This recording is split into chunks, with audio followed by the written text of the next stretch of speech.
Hello, great മീഡിയസിലേക്ക് സ്വാഗതം.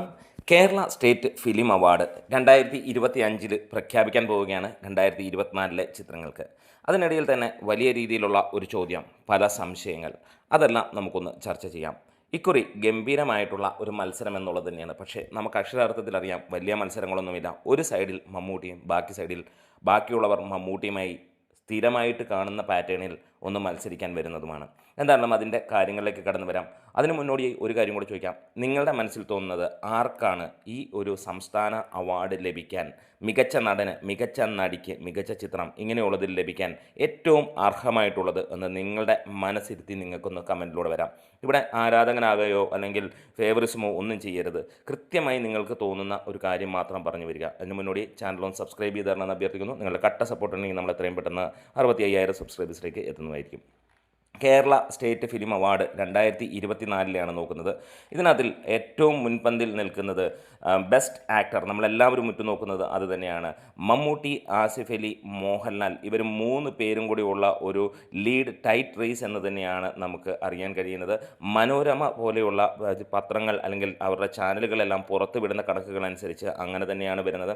55ാമത് Kerala state film award വരാൻ October 31 വരുമെന്നുള്ളതാണ് മുഖ്യധാര പത്രങ്ങളും മുഖ്യധാര സോഷ്യൽ മീഡിയകളും പറയുമ്പോൾ അവിടെ നമുക്ക് കാണാൻ കഴിയുന്നത്. അതിൻ്റെ ഒരു ഡീറ്റെയിൽഡ് ഡിസ്ക്രിപ്ഷനിലേക്ക് നമുക്ക് ചെല്ലാം.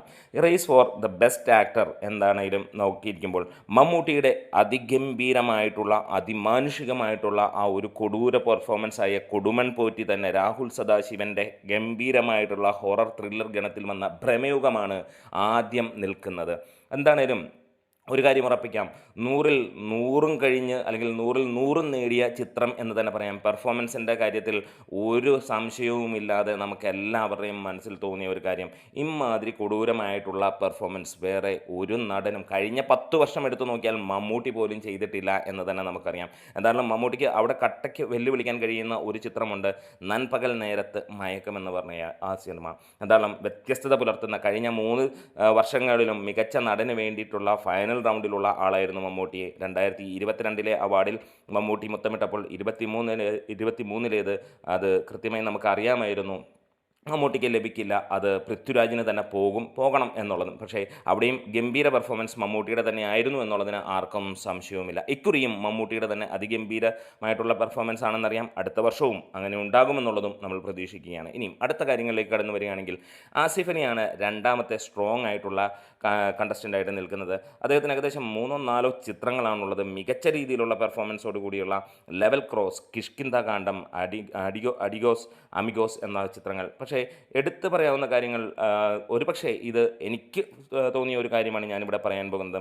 അദ്ദേഹത്തിൻ്റെ അഭിനയം അതിഗംഭീരമായി എന്ന് തന്നെ ഞാൻ പറയുള്ളൂ. പക്ഷേ ഒരു ഹെവി സംഭവങ്ങളിലേക്ക് പോയോ എന്ന് ചോദിച്ചാൽ എനിക്ക് അങ്ങനെ തോന്നിയിട്ടില്ല. കാരണം ഇതുവരെ വേറെ ആരും ചെയ്യാത്തതോ അല്ലെങ്കിൽ ആരുടെയും മുകളിൽ നിൽക്കുന്ന ഒരു പെർഫോമൻസ് ആയിട്ട് തോന്നിയില്ല. പക്ഷേ ഡെഫിനറ്റ്ലി നമുക്ക് പറയാൻ കഴിയുന്നു, ആസിഫ് അലിയുടെ കരിയറിൽ ആസിഫ് അലി എന്ന ഒരു വ്യക്തിയെ വെച്ച് നോക്കുമ്പോൾ അദ്ദേഹത്തിൻ്റെ പെർഫോമൻസിൽ ഏറ്റവും മികച്ച് തന്നെ നിൽക്കുന്നു.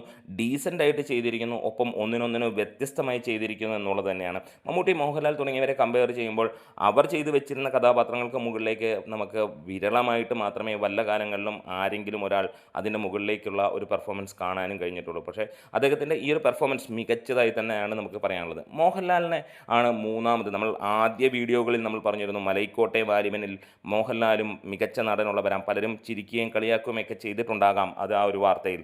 എന്താണ്, മോഹൻലാൽ ഷോർട്ട് ലിസ്റ്റ് ചെയ്തിരിക്കുന്നു ലിജോ ജോസ് പെല്ലിശ്ശേരിയുടെ മലൈക്കോട്ടെ വാലിബൻ എന്ന ചിത്രത്തിലൂടെ. എന്താണ്, വാലിബനിലെ പെർഫോമൻസും ഗംഭീരം എന്ന് തന്നെ പറയാം. പക്ഷേ കൊടുമൺ പോറ്റിയെ വെച്ചോ അല്ലെങ്കിൽ ഈ പറഞ്ഞ പോലെ കിഷ്കിന്ദ കാണ്ഡവോ അഡിഗോസ് അമിഗോസോ ഒക്കെ വെച്ച് നോക്കുമ്പോൾ ആ റേഞ്ചിലേക്ക് ഉണ്ടോ എന്ന് ചോദിച്ചാൽ ഇല്ല എന്നുള്ളത് തന്നെയാണ് എൻ്റെ വ്യക്തിപരമായിട്ടുള്ള ആ ഒരു രീതി എനിക്ക് ഫീൽ ചെയ്തിട്ടുള്ളത്. പക്ഷേ മികച്ച പെർഫോമൻസ് തന്നെ മോഹൻലാൽ ചെയ്തിരുന്നു. മോഹൻലാൽ എന്ന നടനെ നമുക്കറിയാം, മലയാളത്തിലെ ഏറ്റവും വലിയ നടനായി നമ്മൾ കാണുന്നു. അദ്ദേഹത്തിൻ്റെ ആ പെർഫോമൻസ്, അതായത് കഴിഞ്ഞ ഒരുപാട് വർഷങ്ങളിൽ വെച്ച് നോക്കുകയാണെങ്കിൽ അതിൽ ഭേദപ്പെട്ട ഒരു പെർഫോമൻസ് എന്ന് മാത്രമേ നമുക്ക് പറയാൻ കഴിയുന്നുള്ളൂ എന്ന് പറയാം. ഇനിയും ടോവിനോ ആണ് ARMലൂടെ നിൽക്കുന്നത്. ARMലെ ആ ഒരു പ്രകടനം ടോവിനോയുടെ കരിയറിലെ മികച്ച പെർഫോമൻസ് എന്ന് മാത്രമേ നമുക്ക് വിലയിരുത്താൻ കഴിയുകയുള്ളൂ. മണിയൻ എന്നുള്ള ക്യാരക്ടർ എന്നുള്ള എന്തായാലും ഇവിടെ അടുത്തതായി നിൽക്കുന്നത് വിജയരാഘവനാണ്. കിഷ്കിന്ധാ കാണ്ഡം എന്ന ചിത്രത്തിലൂടെ ഗംഭീര പെർഫോമൻസ് ആയിരുന്നു. കഴിഞ്ഞ വർഷം ദേശീയ അവാർഡ് അല്ലെങ്കിൽ കഴിഞ്ഞ വർഷത്തെ ദേശീയ അവാർഡ് നേടിയ വ്യക്തിയാണ് അദ്ദേഹം. അദ്ദേഹത്തിൻ്റെ ഈ ഒരു സിനിമയിലെ പെർഫോമൻസും അതിഗംഭീരമായിട്ടാണ് പറയുന്നത്. പക്ഷേ വിജയരാഘവൻ എന്ന ആ ഒരു നടനെക്കുറിച്ച് നമ്മൾ ചിന്തിക്കുമ്പോൾ, അദ്ദേഹത്തിൻ്റെ പെർഫോമൻസിനെ കുറിച്ച് ചിന്തിക്കുമ്പോൾ നമുക്ക് കഴിഞ്ഞ കാലങ്ങളിലേക്ക് പോവുകയാണെങ്കിൽ കിഷ്കിന്ധാ കാണ്ഡം അദ്ദേഹത്തിൻ്റെ ഒരു ബേസ് ലെവലിലുള്ള പെർഫോമൻസ് ആണ്. അതായത് ചേറാടിക്കറിയ പോലെയുള്ള ആ ഒരു കഥാപാത്രങ്ങളൊക്കെ ചെയ്ത് വലിപ്പിച്ച് ഞെട്ടിച്ചിട്ടുള്ള വ്യക്തിയാണ്. അതേപോലെ പൂക്കാലത്തിലെ കഥാപാത്രങ്ങളൊക്കെ ചെയ്ത് ഞെട്ടിപ്പിച്ചിട്ടുള്ള വ്യക്തിയാണ്. പക്ഷേ അത് കഴിഞ്ഞ കാലങ്ങളാണ്. ഈ ഒരു വർഷത്തെ പെർഫോമൻസ് വെച്ച് നോക്കുകയാണെങ്കിൽ അദ്ദേഹം മികച്ചു തന്നെ നിൽക്കുന്നു. അതായത് മമ്മൂട്ടിക്ക് പിന്നാലെ തൊട്ട് പിന്നിൽ നിൽക്കാൻ കെൽപ്പുള്ള ഒരു കഥാപാത്രമാണ് അദ്ദേഹം കാഴ്ചവെച്ചിരിക്കുന്നത്. ഇനി മികച്ച ആക്ട്രസ് എന്നുള്ള ലെവലിലേക്ക് അല്ലെങ്കിൽ ആക്ടർ എന്നുള്ളത് തന്നെയാണ് നമ്മൾ പറയുന്നത്. ഇവിടെ നമുക്ക് കാണാൻ കഴിയുന്നത് പ്രമുഖ ചാനലുകൾ പറയുന്നു ഷംല ഹംസയും നസ്രിയയും ഒക്കെയാണ് ഇതിനകത്തിൽ ഏറ്റവും മുന്നിൽ നിൽക്കുന്നത് എന്നുള്ളതാണ്. എന്തായാലും മാതൃഭൂമിയും അങ്ങനെയുള്ള മുഖ്യധാര ചാനലുകളും പത്രങ്ങളും അല്ലെങ്കിൽ സോഷ്യൽ മീഡിയകളും ഒക്കെ പറയുന്നത് ബെസ്റ്റ് ആക്ടർ കാറ്റഗറിയിൽ ഏറ്റവും കൂടുതൽ മുന്നിൽ നിൽക്കുന്നത് ഷംല ഹംസയാണ്. ഫെമിനിച്ചി ഫാത്തിമ എന്ന ചിത്രം സിനിമ വലിയ രീതിയിൽ ഇപ്പോൾ തിയേറ്ററിൽ ഓടിക്കൊണ്ടിരിക്കുമ്പോൾ ആളുകൾ എല്ലാവരും പറയുന്ന ഒരേ അഭിപ്രായം തന്നെയാണ് മികച്ച ഒരു സിനിമ എന്നുള്ളത് തന്നെയാണ്. എന്തായാലും ഷംല ഹംസ തന്നെ ആയിരിക്കാം ഇതിനകത്തിൽ ഏറ്റവും മികച്ചു നിൽക്കുന്നത് എന്ന് തന്നെ എനിക്ക് തോന്നുന്നു. ശ്രുതി ജയനും മീര വാസുദേവും എന്ന് പറയുന്ന സിനിമയിൽ മികച്ച പ്രകടനങ്ങൾ പറയുന്നുണ്ട്. നസ്രിയയുടെ സൂക്ഷ്മദർശിനിയും പറയുന്നുണ്ട്. പക്ഷേ എനിക്ക് അതിനോട് അത്ര യോജിപ്പില്ല. അതൊരു വലിയ ഗംഭീര പെർഫോമൻസ് എന്നുള്ള ലെവലിൽ എനിക്ക് ഫീൽ ചെയ്യപ്പെട്ടിട്ടില്ല. നിങ്ങൾക്കാർക്കെങ്കിലും ഉണ്ടെങ്കിൽ തീർച്ചയായും അത് പറയാം. എനിക്ക് തോന്നിയിട്ടുള്ളത് ഷംല ഹംസയുടെ പെർഫോമൻസ് തന്നെയാണ്. രണ്ടാമത് എനിക്ക് ഏറ്റവും കൂടുതൽ ഇഷ്ടപ്പെട്ടത് അല്ലെങ്കിൽ എൻ്റെ പ്രതീക്ഷകളിൽ നിൽക്കുന്നത് മറ്റു ഒരാൾ കൂടിയാണ്. നമ്മൾ പലപ്പോഴും അനശ്വര രാജനാണ് എനിക്ക് ആ ഒരു ഗണത്തിൽ ഏറ്റവും മുന്നിൽ നിൽക്കുന്നതായി എനിക്ക് ഫീൽ ചെയ്ത്. കഴിഞ്ഞ വർഷം തന്നെ അവർക്ക് അത് ലഭിക്കാനുള്ള ഏറെ അർഹതയുണ്ടായിരുന്നു. ഇക്കൊല്ലം രേഖാചിത്രം എന്ന ചിത്രത്തിലൂടെ മികച്ച രീതിയിൽ തന്നെയുള്ള പെർഫോമൻസ് ആണ് ലഭിക്കുന്നത്. കഴിഞ്ഞ വർഷമാണെങ്കിൽ തീർച്ചയായിട്ടും നേര് എന്ന ചിത്രത്തിൽ മികച്ച നടിക്കുള്ള അഭിനയത്തിനുള്ള കൊടുക്കാമായിരുന്നു എന്നുള്ള ഒരു കാര്യമാണ്. പക്ഷേ അവിടെ മത്സരിക്കാനുണ്ടായിരുന്നത് ഉർവശിയായിരുന്നു എന്ന് ആലോചിച്ചോളുക. ഇനി മികച്ച സിനിമയ്ക്ക് അല്ലെങ്കിൽ മോസ്റ്റ് പോപ്പുലർ ഫിലിംസിനകത്തിൽ മഞ്ഞുമ്മൽ ബോയ്സ് മുതൽ കിഷ്കിന്ധാ കാണ്ഡം വരെ വരുന്നു. അതിനകത്തിൽ മഞ്ഞുമ്മൽ ബോയ്സ്, പ്രേമലു, ഭ്രമയുഗം, ARM, കിഷ്കിന്ധാ കാണ്ഡം അങ്ങനെ ഗംഭീരമായിട്ടുള്ള ഒരു ലോങ് സിനിമകൾ തന്നെയാണ്. അതുകൂടാതെ മോഹൻലാലിൻ്റെ ഡയറക്ടറൽ ഡെപ്റ്റായ ബറോസും മലൈക്കോട്ടെ വാലിബിനുമെല്ലാം ഈ ഒരു ഇതിനകത്തിൽ ഫൈനൽ റൗണ്ടിൽ എത്തിയിട്ടുണ്ട് എന്നുള്ളതാണ് അറിയാൻ കഴിയുന്നത്. ബെസ്റ്റ് ഫിലിം കാറ്റഗറിയിൽ ഭ്രമയുഗം തൊട്ട് വിക്ടോറിയ മുതൽ ഉള്ള ചിത്രങ്ങളാണ്.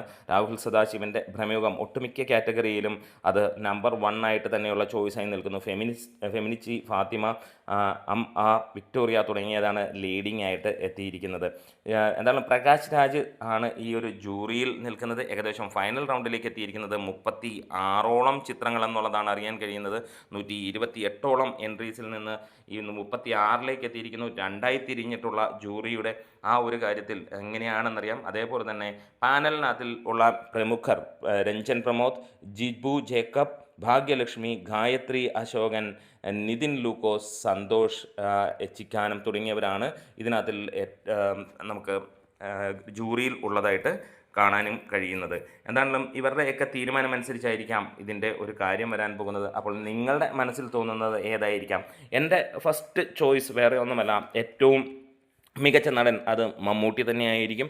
കാരണം അത്രത്തോളം ഗംഭീര പെർഫോമൻസ് കഴിഞ്ഞ ഏതാനും വർഷങ്ങളിൽ മലയാളത്തിലുള്ളൂ. ഒരുപക്ഷെ മലയാളത്തിൽ ഒരുപാട് വർഷങ്ങൾക്ക് ശേഷമാണ് അത്രയും ശക്തമായിട്ട് അതിഗംഭീരമായിട്ടുള്ള ഒരു കഥാപാത്രം എത്തുന്നത്. അത് ഗംഭീരമായിട്ട് ഫലിപ്പിക്കുകയും ചെയ്യുന്നത് അങ്ങനെ തന്നെയാണ്. ഒരു ചെറിയ നേരിയ വ്യത്യാസമുണ്ടെങ്കിൽ വേണമെങ്കിൽ ഇതൊരു കോമഡി പീസായി പോകാവുന്ന ഒരു ക്യാരക്ടർ തന്നെയാണ്. അതിൻ്റെ ആ ഫുൾ മീറ്ററും പിടിച്ച് മമ്മൂട്ടി അത് എത്തിക്കുമ്പോൾ അതിനത് വലിയ കാര്യങ്ങൾ പറയാനില്ല. 50 വർഷം ഒരു ഫീൽഡിൽ എക്സ്പീരിയൻസ് ഉള്ള മമ്മൂട്ടിയെക്കുറിച്ചാണ് പറയുന്നത് എന്ന് കൃത്യമായി അറിഞ്ഞുകൊണ്ട് തന്നെ പറയുകയാണ്. പക്ഷേ അത് മമ്മൂട്ടി അത്ര ഗംഭീരമായിട്ട് ചെയ്തിരിക്കുന്നു. മോഹൻലാലിനെ കുറിച്ചാണെങ്കിലും നമുക്കറിയാം 50 വർഷമായിട്ടുള്ള എക്സ്പീരിയൻസ് ഉള്ള മോഹൻലാൽ ഏത് സിനിമ ചെയ്താലും നമ്മുടെ ഒരു എക്സ്പെക്റ്റേഷൻ അതിന് മുകളിലുള്ളതായിരിക്കുമെന്നുള്ളതാണ്. അപ്പം ആ ഒരു വിലയിരുത്തലിൽ പോലും മമ്മൂട്ടി തന്നെ മുന്നിട്ട് നിൽക്കുന്നു. പിന്നീട് മികച്ച ചിത്രമാകാനുള്ള ചാൻസും ഭ്രമയുഗത്തിന് തന്നെയാണ്. ഒരുപക്ഷേ ഫെമിനിച്ചി ഫാത്തിമ വന്നു കഴിഞ്ഞാൽ മാത്രമാണ് അതിനുള്ള ഒരു നമുക്ക് ഒരു കട്ട കോമ്പറ്റീഷൻ എന്ന് പറയാൻ കഴിയുള്ളൂ. എന്നിരുന്നാലും അതിഗംഭീരമായിട്ട് എക്സിക്യൂട്ട് ചെയ്ത ചിത്രം തന്നെയാണ് രാഹുൽ സദാശിവൻ്റെ ചിത്രം എന്നുള്ളതാണ്. ഇനിയും ഏറ്റവും കൂടുതൽ പോപ്പുലർ ആയിട്ടുള്ള ചിത്രത്തിലേക്ക് വരികയാണെങ്കിൽ ഒരുപക്ഷേ മഞ്ഞുമ്മൽ ബോയ്സോ പ്രേമലുവോ എത്താനുള്ള ചാൻസുകൾ കൂടുതൽ തന്നെയാണ് എന്ന് തന്നെ പറയാം. അല്ലെങ്കിൽ ആവേശവും എത്താനുള്ള ചാൻസുകളുണ്ട്. എന്താണേലും നിങ്ങളുടെ അഭിപ്രായങ്ങൾ ഒന്ന് പറയാം. നമ്മുടെ വീഡിയോസ് ഇഷ്ടമായെങ്കിൽ ഒന്ന് സപ്പോർട്ട് ചെയ്ത് തരണം എന്ന് അഭ്യർത്ഥിക്കുന്നു. അപ്പോൾ നിങ്ങളുടെ മനസ്സിൽ ആർക്കായിരിക്കാം ഇക്കുറി സംസ്ഥാന അവാർഡ് ലഭിക്കാൻ ഏറെ അർഹനെന്നുള്ളത് പറയാം. കാരണങ്ങൾ കൂടി നിങ്ങൾക്ക് ഒന്ന് കമൻസിലൂടെ പറയാം. Great medias.